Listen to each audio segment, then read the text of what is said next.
Oftentimes, companies will put out a mission statement or a vision statement, but what are the people looking like, doing like, acting like? That is the mission of that organization. And from there, you can see, is this a place I really want to be or not be? Welcome to the Optimized Workplace. I'm your host, Fran Dean Bishop, where our discussions with influencers, experts, and innovators are helping transform the well-being and sustainability of today's workplaces and spaces. Today, I have the absolute pleasure of welcoming Ana Melikian. Ana is the human resource or human potential expert and survivor of 2 bouts of cancer, embodying resilience and inspiring change through self-leadership and psychology and business, which is really amazing. She's leveraged this background for over 20 years and champions a comprehensive approach to unlocking human potential that considers individual development, the power of relationship, and systemic forces. So that'll be a really interesting discussion, Ana. Ana is also a keynote speaker, and she really focuses and has done extensive research on life experiences and 2 decades of work in human potential. And I love the fact that you said human potential, not human factoring, not human performance, but human potential, to help audiences everywhere overcome their psychological blind spots and start living healthier, happier, and more purposeful lives. Wow, what an introduction. Welcome, Ana, to the show. My pleasure to be here. So I'd love to start with the actual name of your company and your purpose, because it sounds like you're doing some really purpose-driven work. And something else to add about you, she focuses on something, guys, called the Mindset Zone, and conducts, really insightful and enlightening interviews with guests around that. That's the name of one of her shows. So talk to us a little bit about this whole idea around human potential and really helping people unlock that, because I think most people in corporate who have coaches before are very familiar with blind spots and how blind spots can show up for you. But what do you mean around this human potential to blind spots? So human potential is a term that my background is psychology. So that is a little bit my bias is in terms of the psychology in psychotherapy. But for the last, since 2010, I'm focusing coaching in personal development and helping really people tap into their human potential. And I see in general in the story of human potential and how we approach it, that is done in a very individualistic way. And of course, we as individuals, we have the power of doing our self-improvement work that help us to be more proactive out there and less reactive, developing our self-leadership skills that good effects at the personal level, at professional level. So I'm totally pro that self-development work, and it's part of my focus. Yet, I think is a very narrow view of human potential. Because human beings, we are also connecting beings. So I think even better than saying human beings is connecting beings. We thrive with connection. We thrive with others. We are social animals. So we really can achieve much more together than we can do alone. And in business, why I like the micro business. I myself as a micro business by design in this phase of my life, but I love to work with bigger organizations of all sizes because it's absolutely true. As an organization, a small company to a big corporation, you can have a much bigger impact out there with the power of that connections that you can do through the company. So whatever you are in that spectrum is the individual work and then the connecting, the power of others. That, in my opinion, is also human potential that we can tap into and release in a big way when we have clear the values and clear our mission and vision. Yeah. And then I will add a third dimension that we should take in consideration. That is the systemic one, because we as individuals or as in groups, teams, companies, we don't live in a vacuum. We live within a culture, within systems. That is, I was, when I was growing up, I thought, yes, we have a lot of power, and I still believe as an individual, absolutely.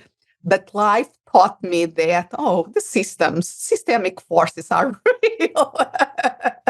Very real and very active, you could even say, and very powerful. And in my opinion, being aware of them, what are the rules of the game?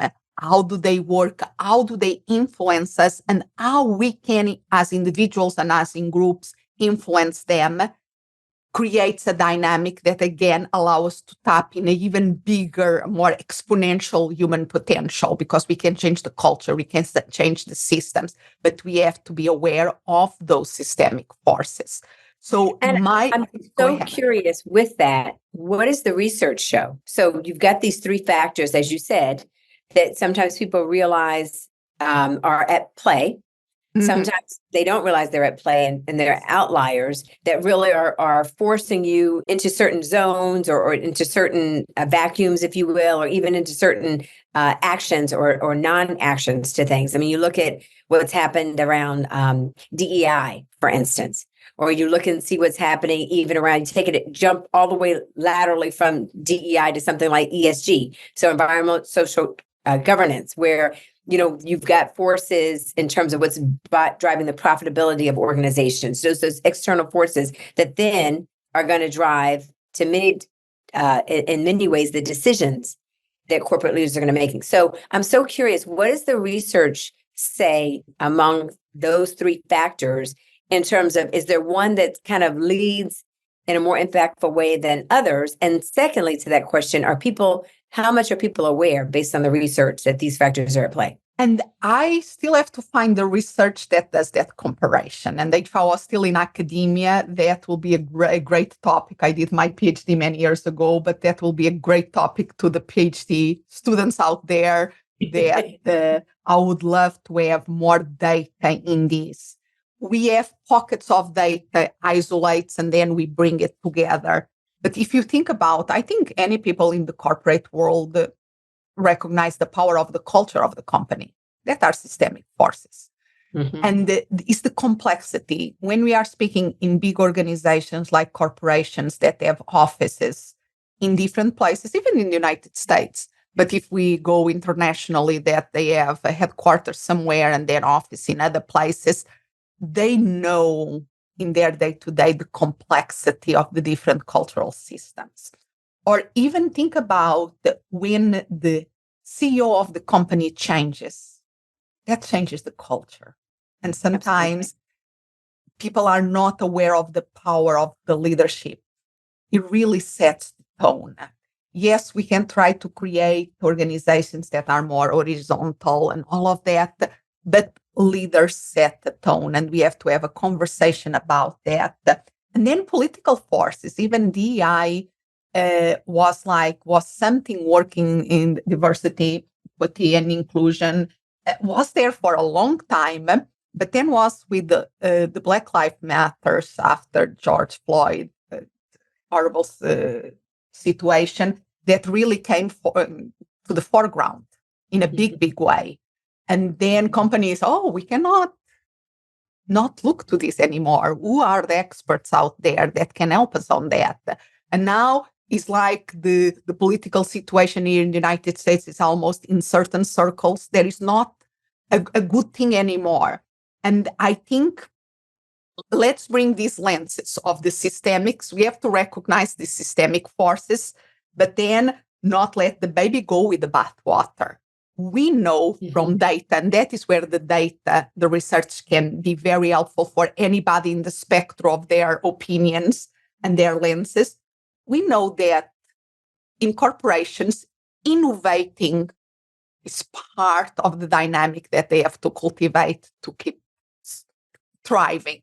And most leaders in big organizations will agree with that. So if innovation is something that you want to nurture, wonderful. We know that diversity really can help innovation in a big way.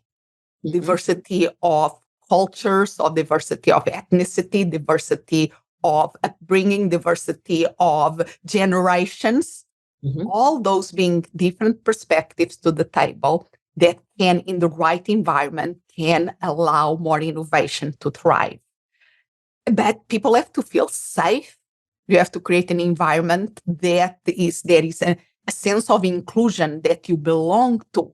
So these things is, how do you say, if we see the big pictures, what are the trends, all of that is impossible, but are important, but then also look to the data and see, okay, wherever you are, do you want to throw this potential, this human potential out of the window just because of the faves and the trends out there? No, let's unlock that and see where that can take you. I love that. I think because what you're really saying is that you're taking this discussion around human potential and you're really letting it marinate. There's no really right way, wrong way, fast answer, fast conclusion, solution, but it really does need to marinate for a while. I'm so curious, have you found through your research, your interviews, or even your work in human potential? I'm always one that, it's great to see the research, it's great to see the data, it's great to hear the philosophical understanding, but what's the application, right? How do we really help change the trajectory of what the workforce dynamic is like, the cultural dynamic within an organization, so that it's not just philosophical exercise of conversation.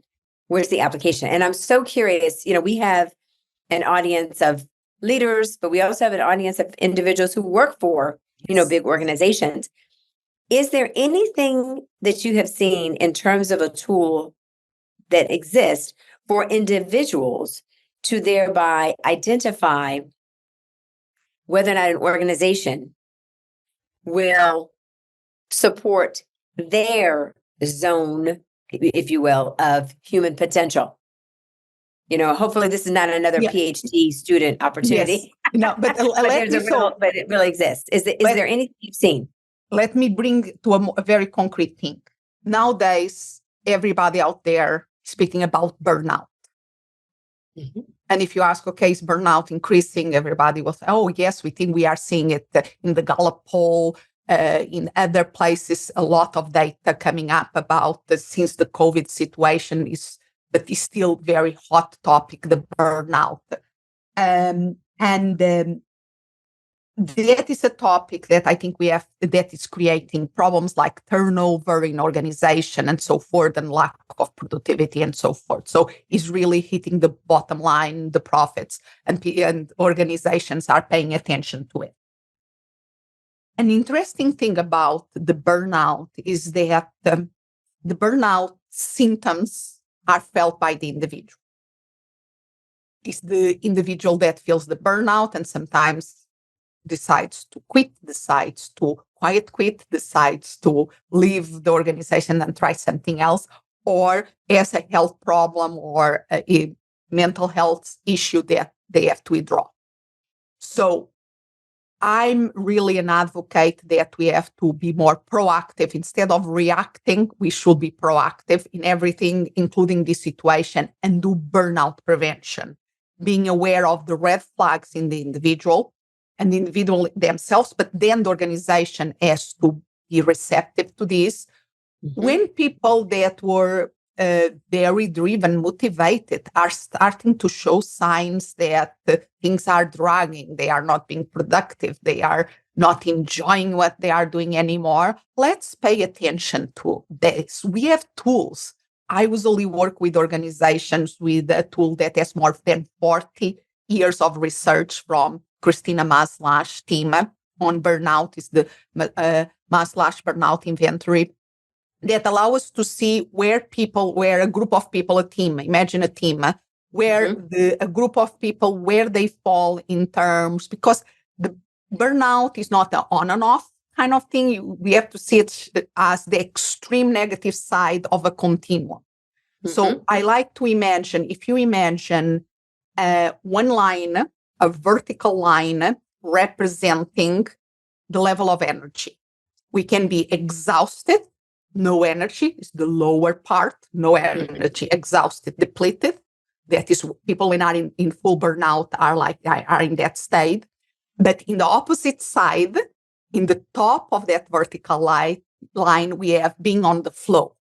Mm-hmm. Being in the flow of the high performance. That is a great energy to be in. So let's consider that energy thing. Then if you consider horizontal line, for the sense of connection with your purpose. Mm-hmm. So if you go to the right of that line, you are connected with your purpose, with your mission. To the left of the line, you are disconnected to the point of being cynical. Think about nurses or think about the teachers that went to the profession full of mission and good intentions, but after years and years of being beaten up by the system and by everything, starting to be cynical about what the work that they are doing. Mm-hmm. So if you see this, if you create a quadrant like that, mm-hmm. people fall into full burnout when they are cynical and depleted of energy. That is the burnout that we want to prevent. But we have 3 other quadrants. Mm-hmm. We have the next to the burnout, that is just one step away of the burnout, is what we call the overextended. People mm-hmm. are depleted of energy because they are overextended, but they are still connected with the mm-hmm. purpose that keeps them going, but they are dragging. That describes a lot of CEOs out there. Absolutely. And they think that because they are still very connected with their purpose, mm-hmm. that is totally the antidote, that they will not fall in the burnout. Sorry, is wrong. I like to wrong. I like to give the image. If you are overextended, if you fall in that zone, and there are tools, 10 minutes inventory that allow us to see where people fall in these 4 quadrants. If they are in the overextended zone, I like to tell them that it's like the frog in the hot water. Mm-hmm. That it's just the temperature is increasing 1 degree at a time. People don't notice that increase until it's fully boiling, and then they are just in the burnout. So and it takes time to recover from full burnout. So let's act in the overextended. But then you still have 2 other quadrants. You have the quadrant of the side that people still have energy. So above mm-hmm. the burnout, they still have the energy, but they are disconnected. Think about quiet quitting. Yes. They are not connecting with the mission of the company. Why? What they say? They do what says in the job description. And that's still a form of burnout, right? So you're quiet quitting. So you're really not attached to the mission or the vision, and you're kind of on your own mission and vision. And then there's the opposite side of that where, like you're saying, that like you could still be in that extreme. So then where does a company or a leader move their team to if they see that? Is that a quadrant? Because you think because the quiet quitting is also feeding the overextended. Because mm-hmm. if we get more people involved in the purpose, we can distribute the work better and increase the productivity in general. So we have to bring people to the other quadrant.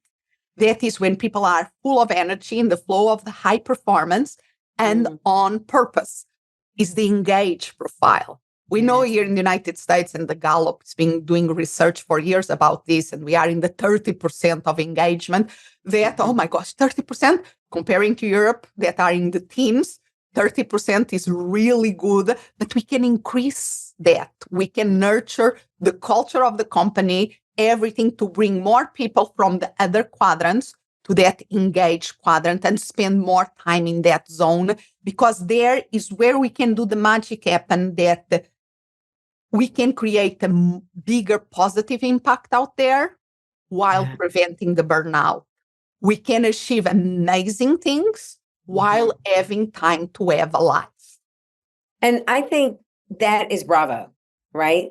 Because I think it's what employers want, but it's also what your team wants or your employees want. People want to feel connected to a vision or a mission that they can really get behind and support. You look at the companies that are able to do that, from perhaps a SpaceX to a Zappos. Those are companies that or Disney, where people are constantly looking at them as a case study as to what is it that gets people to really attach to and really take on and embody that mission or that vision of the organization. But at the same time, as you said, they've leveraged the energy across the spectrum of the organization. And I love what you were saying around, really starting with an assessment. We always start with, at Aero Bodies here, we always start with assessing, where is your team? Where is your team showing up? What's happening with your team? You cannot, throw money at a dartboard and think that you have the assumption of 10 people, let alone 1,000 people, let alone 10,000 people. It's not about what's in your head. It's about what's really showing up from them. And then after you make that assessment, as you just said, then you can go about creating some sort of solution around whether it's bringing people into the culture more, into the vision of the organization more, really driving with that. And then everything follows through that. So as we round the corner of this conversation, I'd really like to hear from you. We're getting ready to move into a new year. You do some really purpose-driven work, which sounds like it's been really amazing. And it's been an amazing journey for you, not just with the research, but also with many of the people that you've worked with. I'm so curious for you. What are you looking forward to most as we go into 2024?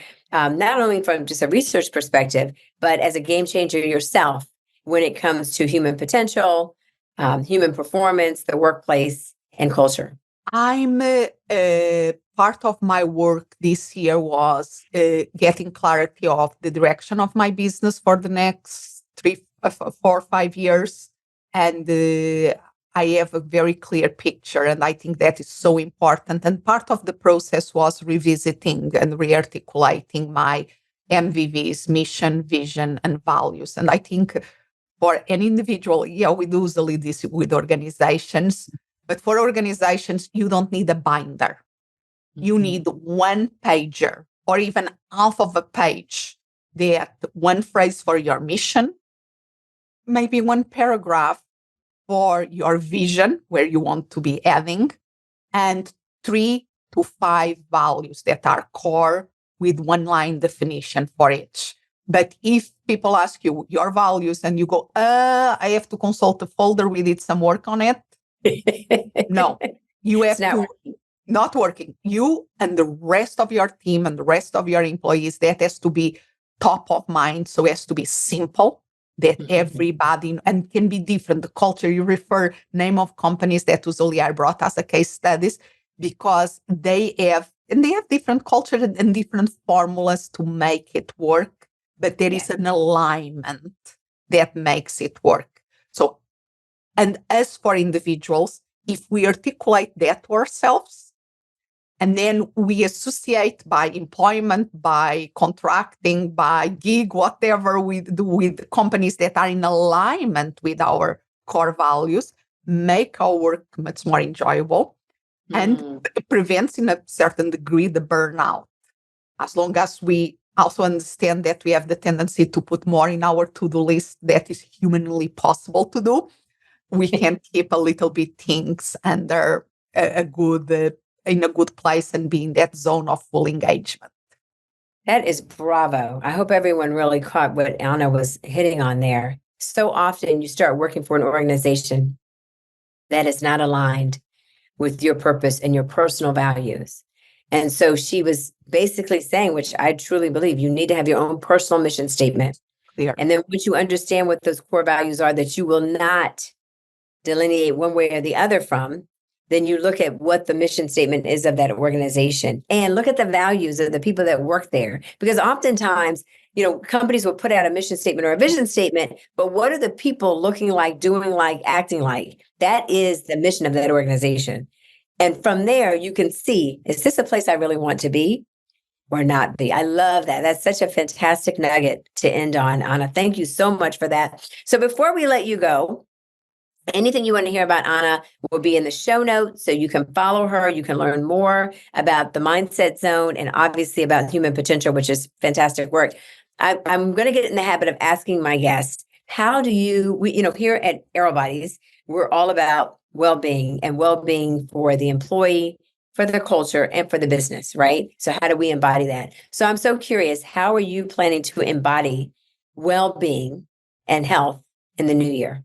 Great question. And the question that I'm a workaholic by nature. So I have to balance that and be very focused with my energy and my purpose and make things happen, but then also take time to enjoy, to spend time with my family, to spend time exercising. And I think it's always a work in progress. But in this new year, I'm even more determined to make it happen, even with the new projects that I have in the play. It's, for instance, one thing that I start to do in this last quarter, and I want to keep doing in the next year. I bought, and this, I don't have an affiliate link at all, but I got into the Aura ring. And anybody that would like that, speak with somebody that already has one, because we can give a discount code to anybody so anybody that has one in the app can get a discount code to give to somebody else. But the thing is, that allows me to know my numbers in my sleep, how much I'm sleeping and the quality of my sleep. Very And nice. I think this is something really, really important. We have to honor, even when we are very busy, we have to honor resting and recovering and restoring. And our sleep is one of the key elements of it. Myself, for many years, I'm a mom with a kid. I cut in my sleep in a big, big way, and I pay a huge price for that. Now, sleeping 7 to 8 hours is something that I prioritize, and tools like this really help me to keep it going and to keep the numbers, don't lie, measuring really help us to manage. And that is one of the things that I have promised myself to keep honoring my sleep in 2024. Bravo, Ana. Bravo. Rest, recovery, and restoration. That is absolutely. I mean, it's not about having 1,000 different ways in which you're embodying well-being. It's about finding that one thing, that one tool, or that one embodiment that is something that will constantly remind you, I have to take care of my body, mind, soul. If I don't, then nothing else matters. So I'm so happy to hear that you're putting yourself first in that way, and that you're checking in on the workaholic nature of self, which is a work in progress. As a CEO to CEO, I get it 100%, but at least you're aware of it and you're trying to do things to work in harmony with that. So bravo. And thank you once again for being with us on the Optimized Workplace. My pleasure. And thank you all for joining us again for the Optimized Workplace. I'm your host, Fran Dean Bishop. Thank you so much for dialing in. And remember, it's many, that small, monumental moments that make the biggest difference in your life. So find that way to embody wellness. Visit us at wellteamculture.com, and also look at the show notes where all of Ana's information will be today. Take care, everyone. Bye-bye.